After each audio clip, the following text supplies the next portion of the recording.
Nós somos mulheres fortes e empoderadas, que não tememos o patriarcado. No Brasil, ser pai é não ser pai. Oi, tudo bem? Meu nome é Beatriz. Oi, meu nome é Astral. E a gente vai começar a gravar aqui no canal do DH um novo quadro que vai falar sobre questões sociais, críticas sociais, vai dar mais ou menos um aspecto sociológico. E a gente vai começar esse quadro falando sobre o Dia dos Pais, já que a paternidade no Brasil parece uma coisa muito problemática. E a gente observou recentemente uma chuva de críticas a um pai que se chama Tami Miranda e que é um homem trans apenas por estar mostrando sua paternidade num comercial, num comercial da Natura, e a gente ficou meio que indagado, né? Dentro desse aspecto, dentro dessa questão de paternidade tão problemática, por que as pessoas estão criticando um pai que é pai? Um dos motivos para o desenrolar desses ataques é a transfobia. Mas bem, o que é transfobia?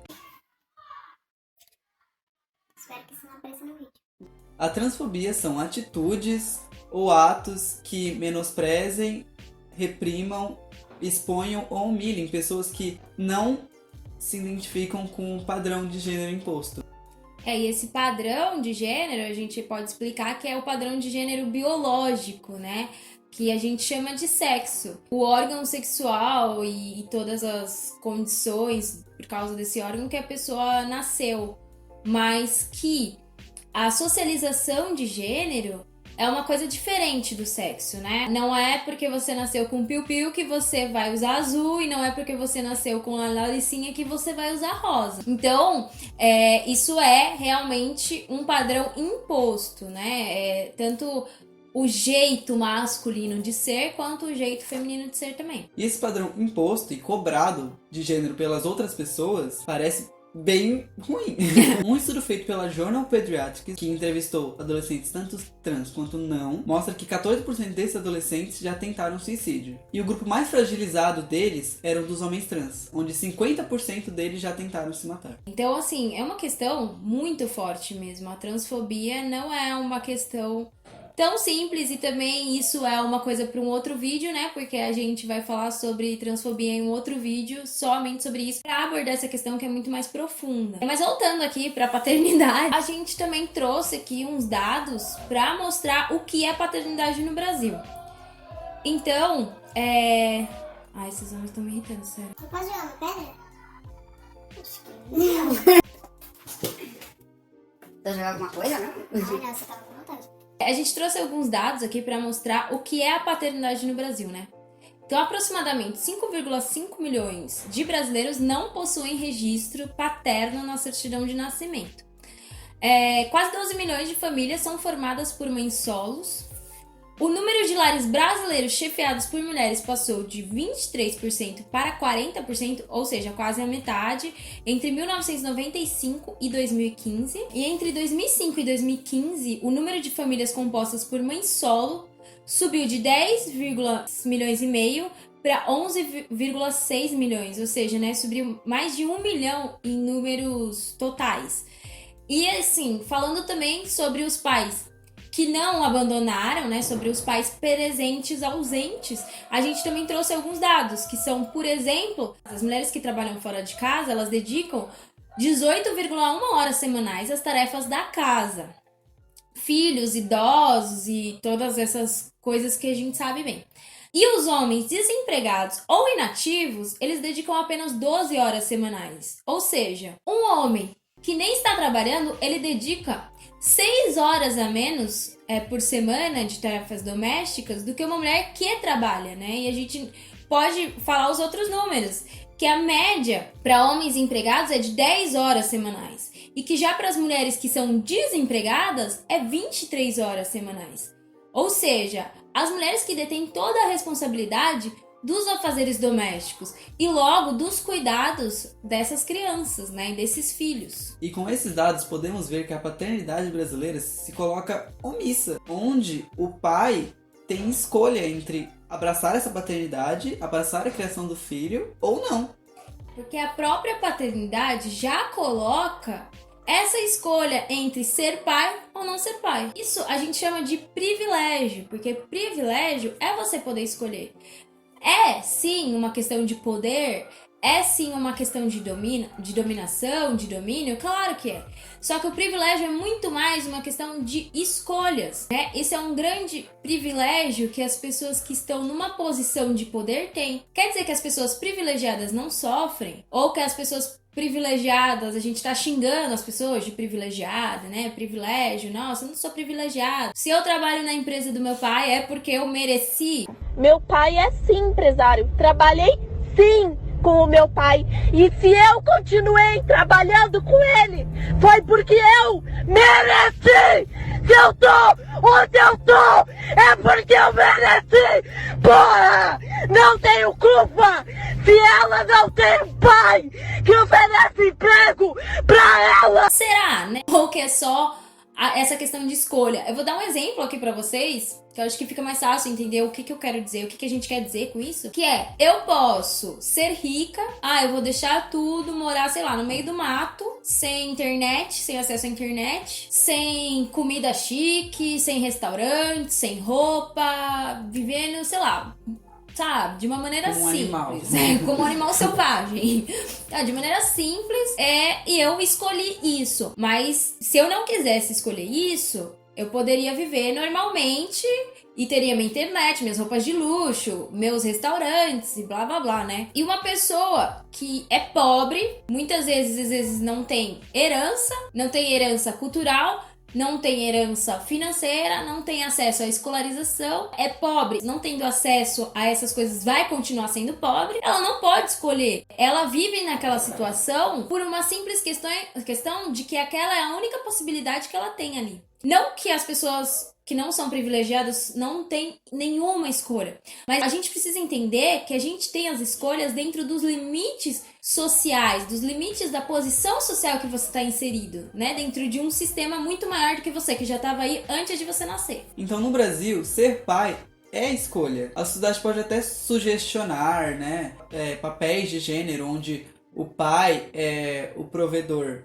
mas ela não obriga, ela só sugestiona. Enquanto na situação feminina, a sociedade obriga esta mulher a ter a maternidade, entende? A maternidade é visto como algo bonito, algo lindo, algo romântico. E não só algo bonito, romântico e tudo, mas algo que está intrínseco ao ser mulher, né? Uma mulher que não é mãe, ela nem é uma mulher direito. Então, é toda a questão. E a gente pode dar um exemplo muito claro disso aqui, é que muitos pais que não pagam, né, pensão, não são presos, não acontece nada. Ele não vai ser nem visto como mau caráter, nem nada. Isso porque ele tá fazendo uma coisa que é crime, que é contra a lei. E ele some aí no mundo, ninguém nem sabe, ninguém tá ligando também.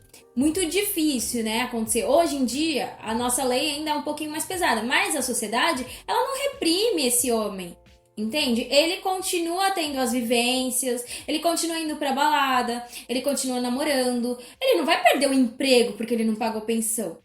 Agora, uma mulher, por exemplo, ela é proibida por lei de abortar. E não só proibida por lei de abortar, como a sociedade também vai reprimir essa mulher que abortou. E esse privilégio, né, além de ele ser estrito masculino, como qualquer privilégio, ele é ratificado por aquele que o detém. Quando, por exemplo, a sociedade culpabiliza a mãe pela escolha, né, por escolher um pai que abandonou, isso é uma ratificação desse privilégio. Por quê? Porque é a retirada de responsabilidade de qualquer ação ruim, né? De qualquer problema que esse filho vai ter.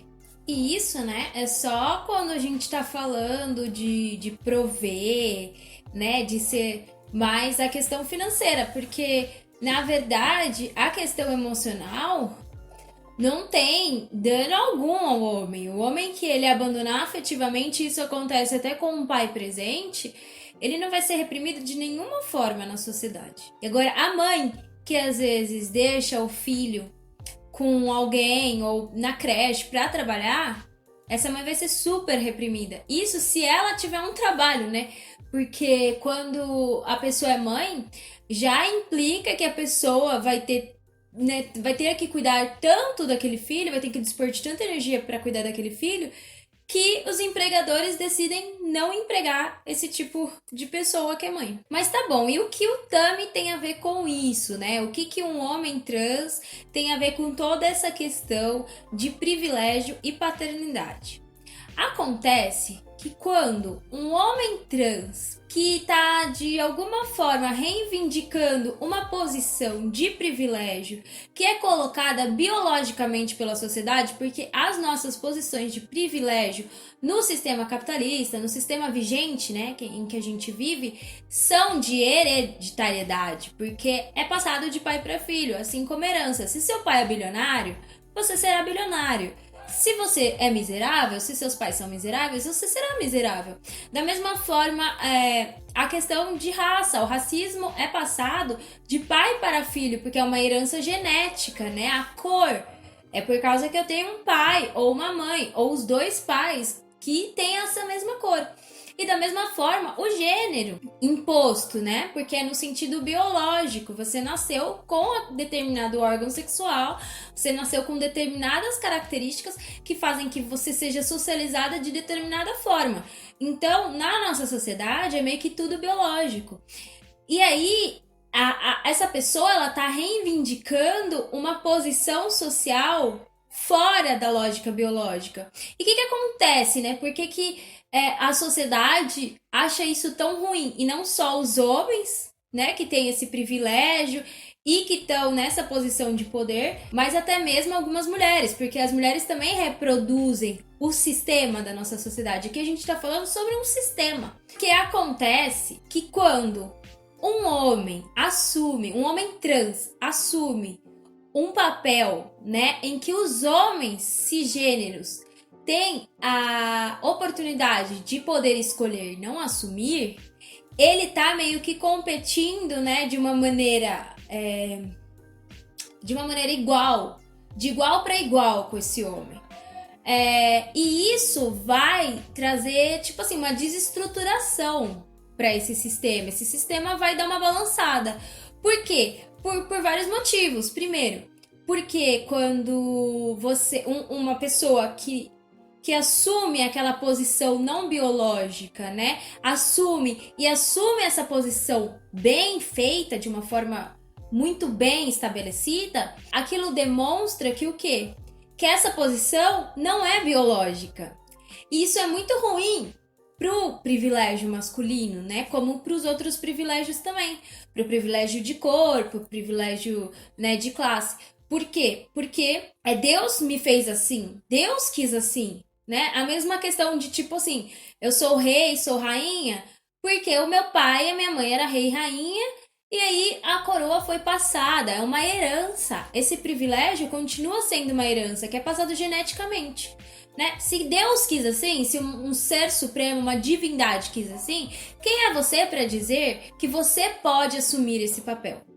Então, esse é um dos principais problemas, mas também tem outras questões. Esse homem, ele vai ter que competir por recursos com pessoas que ele tem como inferior, porque biologicamente ele vê esse homem trans como uma mulher e não como um homem. Então, talvez ele vai ter que escolher ser pai de alguma forma, porque os homens trans podem papel tão bem que ele não vai mais poder não cumprir esse papel, e por isso que é tão incômodo.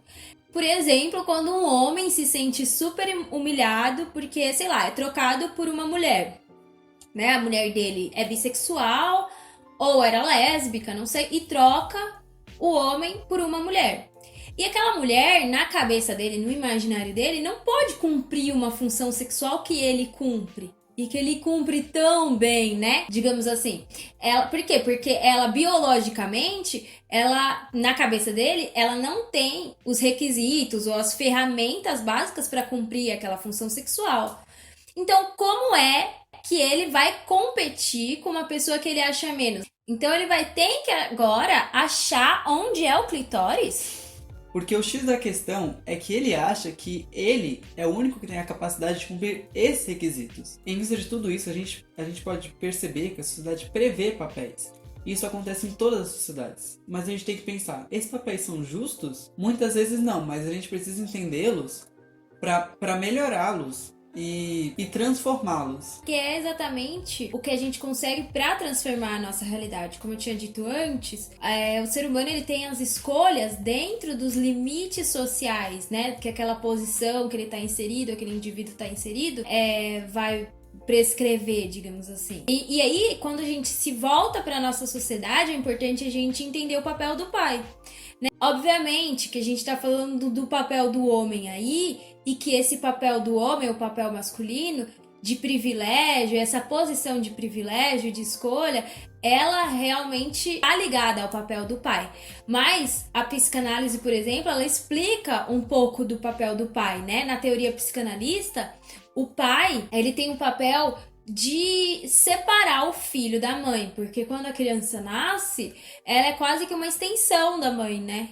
Porque é o que ela acredita, que ela é uma extensão da mãe. E aí, o pai, ele vai separar e vai mostrar ao mundo, vai mostrar pro filho que ele não é uma extensão da mãe e apresentar o mundo para esse filho. Então é um papel importantíssimo. É importante que a gente entenda como esses papéis estão inseridos na nossa sociedade. E aí, para desempenhar bem esses papéis, obviamente que a gente tem várias atitudes práticas, né? Não só os homens, mas as mulheres também, todo mundo que está na criação, envolvido na criação de uma criança ou no desenvolvimento de uma criança tem esses papéis. É importante que as mães deleguem, né, papéis, tanto dentro das tarefas domésticas, quanto na questão de prover. É importante que as mães busquem os seus direitos, mesmo que seja impossível obrigar alguém a amar o filho, a ter afeto pelo filho, mas pelo menos o papel, né, de prover, de sustentar, as mães precisam buscar esse direito. Mas também é importante que os pais que queiram mudar essas estatísticas, que queiram mudar a realidade de como está sendo exercido esses papéis, também comecem a enxergar as mães dos próprios filhos, as parceiras, né? E comecem, quando eles forem aplaudidos por apenas exercer o papel de pai, que para a mãe é uma obrigação, eles deem crédito a essas mães. É importante que o relacionamento dos dois seja bom e que isso parta também do pai e não só da mãe. Também é importante que se faça coisas diárias, coisas práticas, como acompanhar lições de casa, como ir em reuniões escolares, como dar comida, pensar na alimentação, pensar na roupa, se a criança cresceu ou não, se precisa comprar cueca, meia, calcinha. E ser um pai pleno em todas as questões, seja na hora de brincar, seja na hora de alimentar o filho, ou seja na hora de que o filho tá doente no hospital e o pai precisa passar a noite em claro ali com o filho. Mas também é importante lembrar que não acaba aí, que existe uma luta muito maior, não só para se cumprir bem os papéis paternos já estabelecidos, como para mudar esses papéis. Porque mudando esses papéis, a gente vai mudar o conceito do que é ser pai.